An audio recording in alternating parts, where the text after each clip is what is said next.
Dentro de lo que les vengo a presentar es VIH en el laboratorio, ELISA, qué significa, cuándo solicitarlo. Ahora ya tenemos nuestro primer punto, ELISA. Ustedes probablemente, la mayoría conoce el test de VIH como test de ELISA. Sin embargo, ELISA es solamente un método que puede detectar VIH, y así como detecta VIH puede detectar un sinfín de anticuerpos o antígenos distintos. Hoy día el mercado nos ofrece una variedad de otras técnicas, no solamente ELISA, sino que ELFA, otras técnicas que principalmente se van a diferenciar en la lectura final, cómo la realizan, ya sea colorimetría, fluorescencia, quimiluminescencia, etc.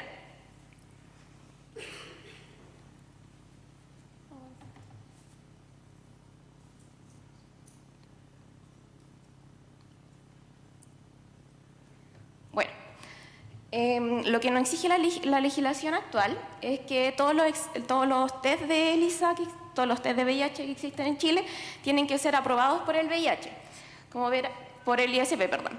Como verán, el ISP ha aprobado muchos test instrumentales, que eso implica que son con equipo. Sin embargo, algunos son de tercera generación y otros de cuarta generación. Eso implica que no solamente ven anticuerpos, sino que también antígenos. Lo que es importante que deben tener ustedes en cuenta es que no todos los exámenes de cuarta generación van a saber diferenciar entre antígeno y anticuerpo. Es decir, voy a tener un paciente que puede ser un VIH reactivo, sin embargo no voy a saber si es contra anticuerpo o contra antígeno. Son pocos los test que lo pueden hacer. ¿En qué consta este tipo de reacciones? Nosotros generalmente, por ejemplo en esta tira tenemos una parte donde va unido antígenos recombinantes del VIH1 y VIH2, y en la parte de arriba tenemos lo que son anticuerpos anti-P24 de VIH1. Entonces, mediante toda la reacción se van uniendo antígenos o anticuerpos presentes en la muestra, y existen tipos de test donde tienen un sistema de amplificación que amplifican la señal inicial de la unión de este antígeno o anticuerpo. El ISP además ofrece lo que son, hace evaluación de lo que son técnicas visuales, que en general son inmunocromatografías. Si se fijan bien, solamente recién en el 2016 el ISP empieza a evaluar lo que son técnicas de cuarta generación. Estas técnicas, la mayoría son de tercera las visuales, y en qué consiste: que si hay presencia de anticuerpos anti-VIH en la muestra del paciente, se va a unir a estos antígenos, van a formar un complejo, van a seguir avanzando a través de la tira y se van a detener en este lugar donde también son antígenos. Al tener esto orocoidal, esto hace que al momento de pararse aquí, esta se forma una banda roja. Es por eso que, por ejemplo, en pacientes no reactivos vamos a ver que solamente tiene una banda roja, que es la del control, y en pacientes reactivos vemos dos bandas, presencia de anticuerpo y el control. Ahora, lo que realmente les importa a ustedes, muchos les hablan de lo que es generaciones de VIH. Existen 4 tipos de generaciones. La primera generación surgió alrededor del año 85 y constaba de lisados de VIH1 y medía concentraciones, lo que son más bien altas, de IgG. Posteriormente nace lo que son la segunda generación, donde además se agregan lo que son la detección del anticuerpo anti-VIH2, lo que reduce aún más este periodo de ventana. Ya el de tercera generación además detecta lo que es IgM, y el de cuarta generación ya detecta lo que es antígeno P24. Existen además lo que son los de cuarta generación avanzada, que esos constan de este sistema de amplificación que les conté anteriormente.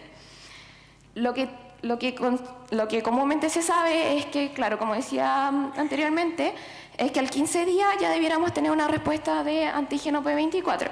Sin embargo, se habla de 13 a 15 días en la literatura. Eso igual puede ser paciente dependiente, porque es una media. Pueden haber pacientes que pueden tener una reactividad anterior a P24, así como posterior. De hecho, ningún reactivo test les dice este test termina a partir de los 15 días, así que tienen que tener mucho ojo con eso. Si lo volvíamos al caso anterior, en la detección, si hay presencia de antígeno, según acá, va a producir reacción. Si hay presencia en esta etapa de los de tercera generación, hay presencia de IgM y de antígeno, también producen reacción ambos. Y en los de Y si en una etapa más avanzada, donde ya el paciente ya lleva varias semanas con la infección, tenemos inmunoglobulina IgG y se dan cuenta que el antígeno desaparece.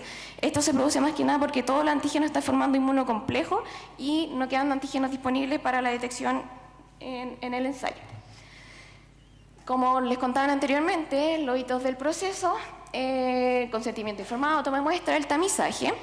Yo si tengo una muestra reactiva, y ojo que vamos a hablar de reactivo, vamos a hablar solamente de positividad cuando vuelva el resultado del ISP. Yo tengo una muestra reactiva, esa muestra lo que me dice la ley es que la tengo que repetir en duplicado. Es decir, voy a tener 3 determinaciones. Si 2 de esas determinaciones son reactivas, lo que hay que hacer es mandar la confirmación del ISP.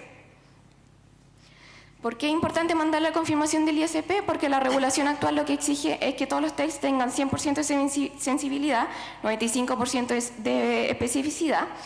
Y obviamente al aumentar el porcentaje de sensibilidad, lo que hace es que probablemente va a pesquisar pacientes que en realidad son negativos, los va a pesquisar como reactivos. Bueno, hay una diapo que aquí se perdió. Existen, como en todas técnicas, falsos positivos y falsos negativos para este test. Dentro de los falsos negativos, el principal obviamente va a ser la seroconversión, así como tenemos pacientes con tratamiento inmunosupresor y hipogamoglobulinemia. Y hay que tener especial cuidado con esta ventana. Y existe también lo que se llama, en los exámenes de cuarta generación, lo que es el segundo tiempo de ventana, que se produce más o menos en esta época, donde el antígeno ya empieza a bajar porque empieza a aumentar la cantidad de anticuerpos y todo está formando inmunocomplejo.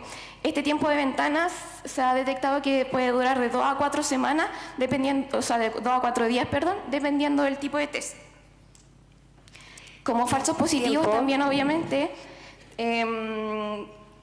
como falsos positivos vamos a tener cualquier paciente que esté desarrollando anticuerpos no específicos, como multíparas, hemodializados, etc.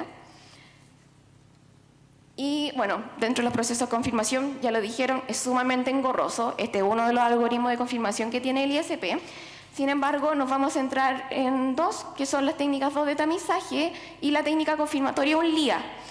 Ahora, ¿qué es el LIA? Se parece mucho a lo que es un Western blot. Vamos a tener antígenos del VIH1, VIH2, y si el paciente tiene presencia de anticuerpos, vamos a ver que se empiezan a producir bandas. En cuanto al esquema de interpretación, va a depender de que si se ven qué tipos de bandas, si son de envoltura o P24, si el resultado es negativo, indeterminado o positivo. En esto hay que tener mucho cuidado porque, por ejemplo, un paciente con síndrome antirretroviral... Se acabó el tiempo para presentar. ¿Podríamos pasar a las conclusiones? Sí, claro. ¿Sí? Gracias. Estaba toda la otra presentación. Bueno, como precauciones, ¿puedo terminar con esta? En los tamizajes, en un paciente con síndrome antirretroviral, vamos a tener que los 2 de tamizaje son positivos porque son de cuarta generación, sin embargo, un LIA va a ser negativo. El ISP lo que hace además es otra técnica aparte de un ELFA, de tamizaje de cuarta generación, donde en realidad lo que nos vuelve a decir es que tiene que pedir una nueva muestra para completar el proceso de confirmación, porque el ISP nunca va a confirmar una muestra como positiva si no tiene presencia de estos anticuerpos. Eso, muchas gracias. Gracias.